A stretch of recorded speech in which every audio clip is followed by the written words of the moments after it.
Good evening. Thanks for watching 6 News on Fox. I'm Jasmine Stiles. Now, we're just learning California law enforcement has killed one gunman who is believed to have opened fire on a disability center in California. 14 people are dead, 14 injured at Inland Regional Center in San Bernardino. That's about 60 miles east of Los Angeles. Now, they believe that there were up to 3 gunmen involved in this attack. Now, what we see right now is that police have cornered what they say the alleged gunman on this block in San Bernardino. They do believe, again, one is dead. There's a black SUV with multiple bullet holes in the front windshield. And again, heavy police presence. We'll continue to keep you updated on that. As we've seen, a mass shooting can happen anywhere, even in Southeast Texas. Local police officers take part in active shooter drills just in case. But Haley Bull joins us live from BPD SWAT headquarters with more on training protocol. Haley. Jasmine, I'm with Lieutenant Kai Brown and Sergeant Cody Guidry right now. We see a lot of mass shootings recently over the country. How is the Beaumont Police Department and SWAT team prepared for a situation like that? Well, the SWAT team, historically has gotten that kind of training on a regular basis. What's happened recently with these, starting with Columbine and a few of the other mass shootings, is that the department personnel, all the first responders who would actually be the first people on scene, are getting that kind of training that's called the active shooter training, where they could actually deal with it. In the past, it was surround the thing and wait for SWAT. And we found in this short history that there's too many people that are dying in that meantime. So now they are receiving the training as first responders where they can take action immediately. Okay, and how has that played into your guys' responses here locally? That's what we train our guys here locally. You know, there's an alert course that's taught across the state. All officers are trained in this. That way, if we have to react, if we're in another city, county, excuse me, we can work with that team or those officers. So, just as long as we have that coordination, sorry about that, that coordination with all officers across the state, it makes it a lot easier to work together. Okay, and just this past weekend, you guys were involved in a standoff here in Beaumont. Did that training help you guys in that situation? Well, again, that's the time is the factor, and when you're training, when you don't have to react, then the time span is much quicker. You can take care of business a little faster, and that generally will help you save lives.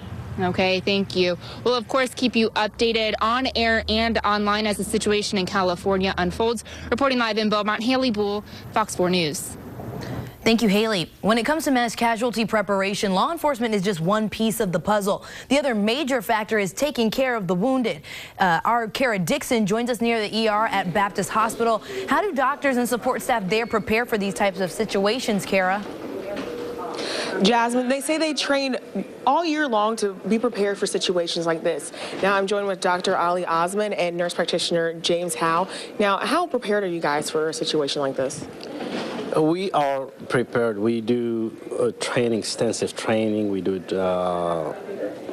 disaster drills that involves mass shooting, that involves single shooter, that involves external trauma and external disaster, whether it's natural or man-made. So we do training to get ready for stuff like this.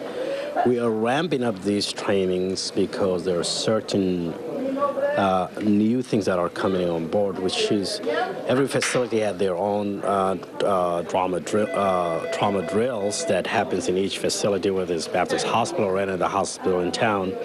But there's new programs trying to integrate these drills between the facilities that are regional and, for example, for us, for our bigger facilities, receiving facilities in Houston. So these are in the works with the Department of Homeland Security.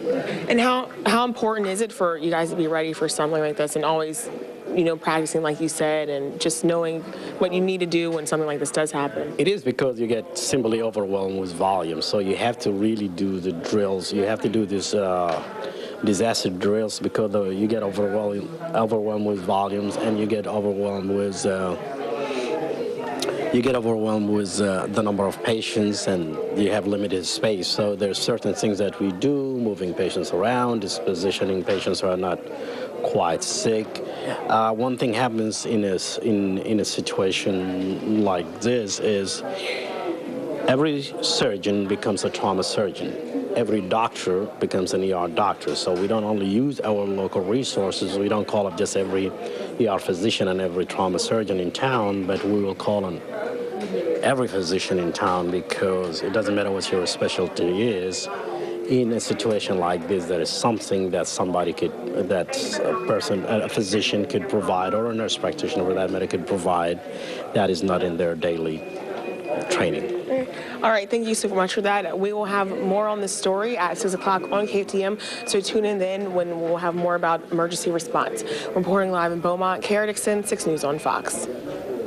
Thank you, Kara. Again, trying to just keep you as up to date as possible with the shooting situation that happened in San Bernardino, California just earlier today. Again, police have closed in on those suspects. They are saying that one of these suspects is dead. They believe up to 3 people were involved in this shooting that happened at Inland Regional Center, a facility that deals with disabled people. They are now saying, Fox is reporting that the wounded has increased to 17. There are still 14 people dead, and all their officers are okay as far as we know. Again, we will keep you updated with the latest on air and online at fox4beaumont.com.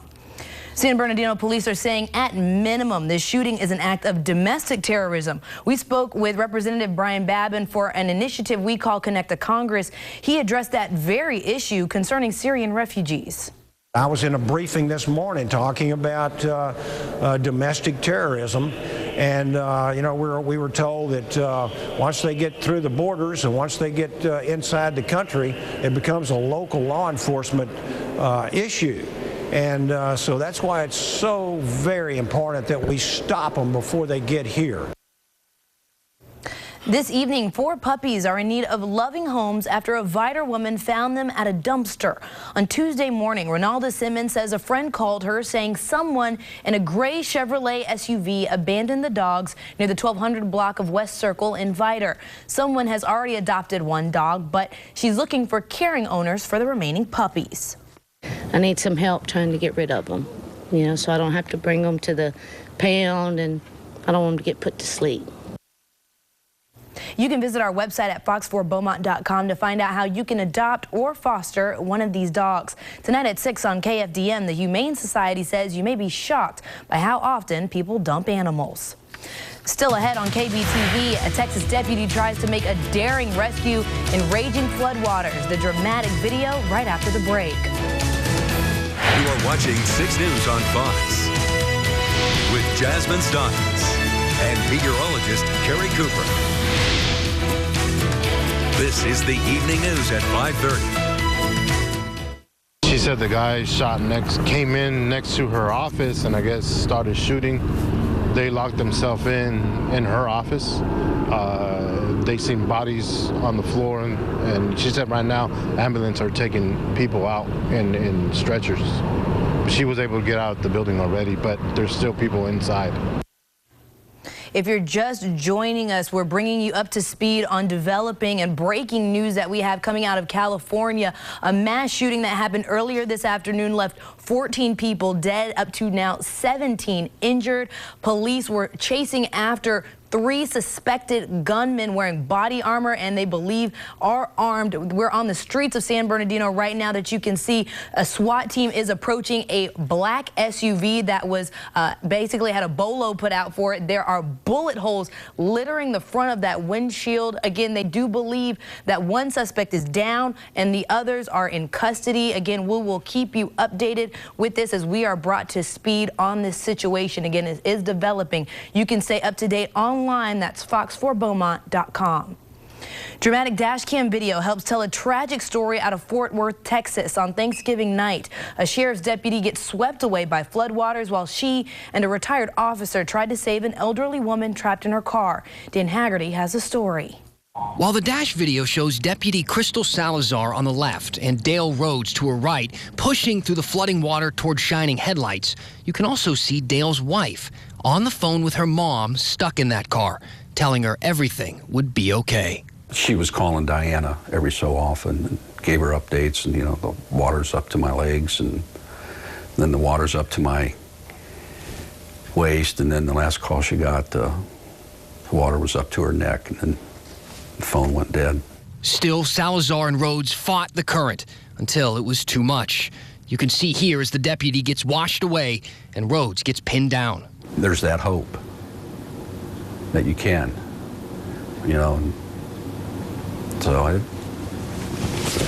basically thought we could, but then you know, when she went down, then I slipped and got hit up against the guardrail. That's when I knew.